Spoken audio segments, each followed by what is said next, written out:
Actually, I was a CEO at 11. I asked my grandfather for a pair of Chuck Taylor All Stars, and he asked how much the shoes cost. I told him 13.95 plus tax, and he said you're going to continue to get the two for $5 from Kmart like you've been getting, and you're going to be happy with it. Or you can get the lawnmower and you can go out and start cutting grass. And a few weeks later, I was up to 15 yards at $5 a piece, and that was cutting the grass, soliciting for the business, servicing the accounts, and collecting my money. So I think that would make me a CEO at 11.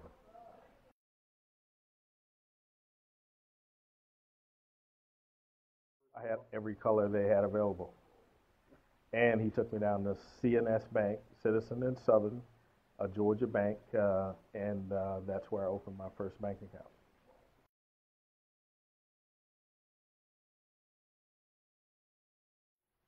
I think I'm probably a cluster of a lot of people, and I basically say that because I've taken the good and the bad from a lot of people. And when I say taking the bad from a lot of people, one of the things that I learned first was when I ran into some of those supervisors and managers and leaders that I felt were horrible in their horrible treatment of people. I learned that when I got in a position that I would be over an organization or interacting with people, that is something that I didn't want to do. So that was a learning, and I think that I brought that forward. In terms of the business side, there's a lot of smart people in this business. There's people that understand the old legacy newspaper before the digital, before the web, before the smartphones, and they still have a lot of credibility and they have a lot of knowledge in this business for collecting news and delivering news. And those people that are Johnny come latelys on the digital side that are very smart.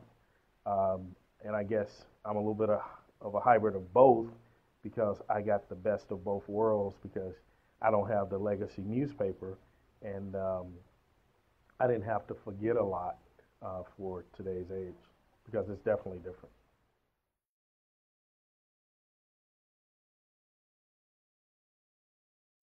Free time.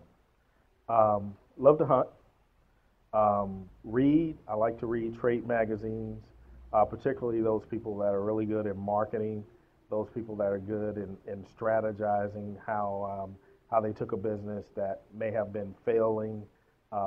The Boston market story is a good story, and businesses that are that are just kind of re-identifying themselves that used to make a product that is no longer relevant, and now they're making another product, and they just retooled. Um, those are always good learnings because, as everyone will attest, there's a lot of businesses that are just being flipped on their heads by the new technologies, the web, and we better be real good at learning how to do things differently.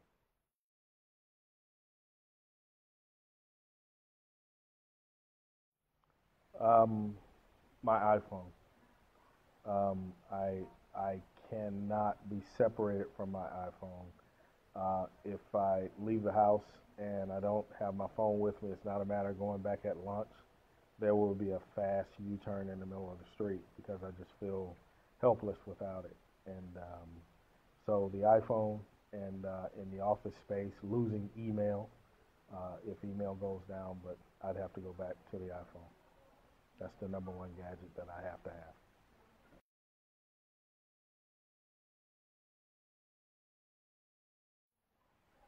Probably as many newspapers as I could gather up, uh, just for the longevity of reading. Um, Having my iPhone, of course, that could receive a signal no matter where I was, and probably probably a pretty good bit of food. As you can see, I love to eat, and Albany's good for that because I'm traveling the restaurant circuit right now, and when I'm done with that, I'm over at the Y working out because the food is good. So I'm definitely enjoying Albany.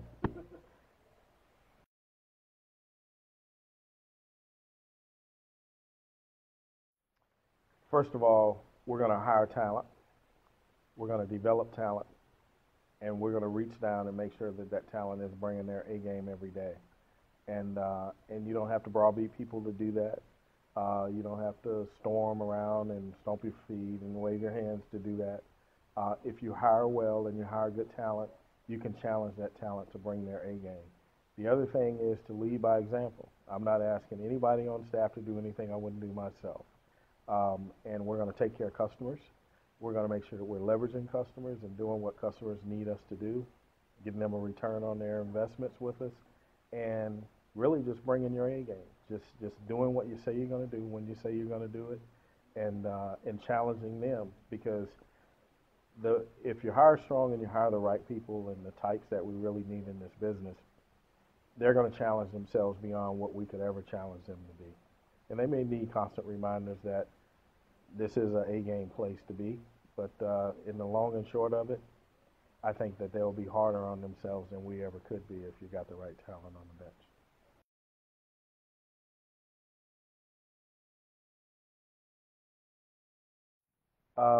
I would probably say Nelson Mandela, simply because everything that I read about what he experienced and how he experienced it, and just the trials and tribulations that he overcame and continued to stand strong.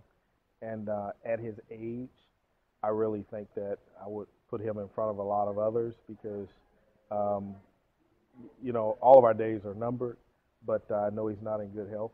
And if I could spend a minute with him, I would enjoy doing that.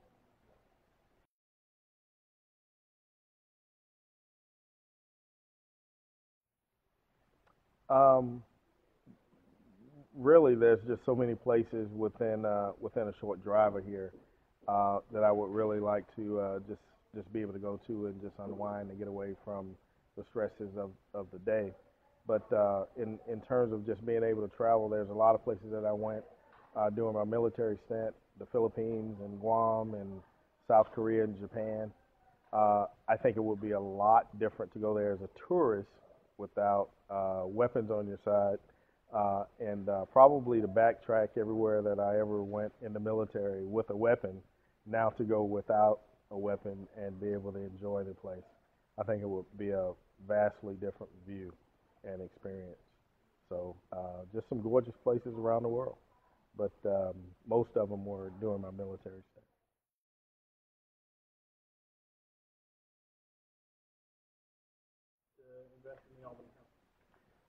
I really believe that in the crowded space, be it direct mail, be it television, be it radio, be it billboards. I mean, heck, you can go down the street now and you can see a monkey with a tambourine and a sign on their side, and people are just painting everything. You got people out in all kinds of costumes, so there's a lot of things that are being done right now to help people advertise their business.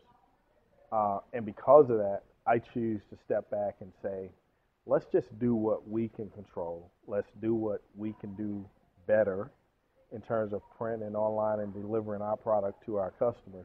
And let's not worry about the other guys. Let's worry about what we can control and make sure that we're doing what we're supposed to be doing. And I think if we keep that cost effective, we continue to look for ways to leverage our brand in print and online. I don't think we have to look at others. I think as long as we're taking care of ourselves, we may be the ones that they need to look at. And that's the position that I like to take versus chasing others. We don't have to chase others. This building's been sitting here for a long time, and it'll continue to be here. What we have to do is find ways to leverage our brand, and let that be where we rest. But it's not about it's I venture to say that it's not about looking at what the others are doing, because there's so many things that we can be doing better, and that's where I tend to hang my hat, and I think it'll take care of itself.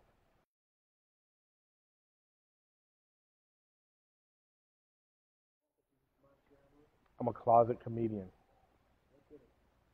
It helps. It helps to laugh. Every day you should find a reason to smile and laugh, no matter what you're facing. Uh, Life's not that long, and I see people in all walks of life, And you know, I was over at the hospital the other day, and I was meeting a colleague for lunch, and you just kind of sit back and you look at the people that are coming and going out of the hospital, and you know that they have some serious issues. Um, we're all going to get our day there. So I challenge people to work hard, play hard, find a reason to laugh, and find a reason to give thanks. But us sitting here, even having this conversation, is a reason to give thanks. But I think you should find a reason to laugh. But I like to laugh, and I like to have fun. But closet comedian, sure, I like to do some stand up.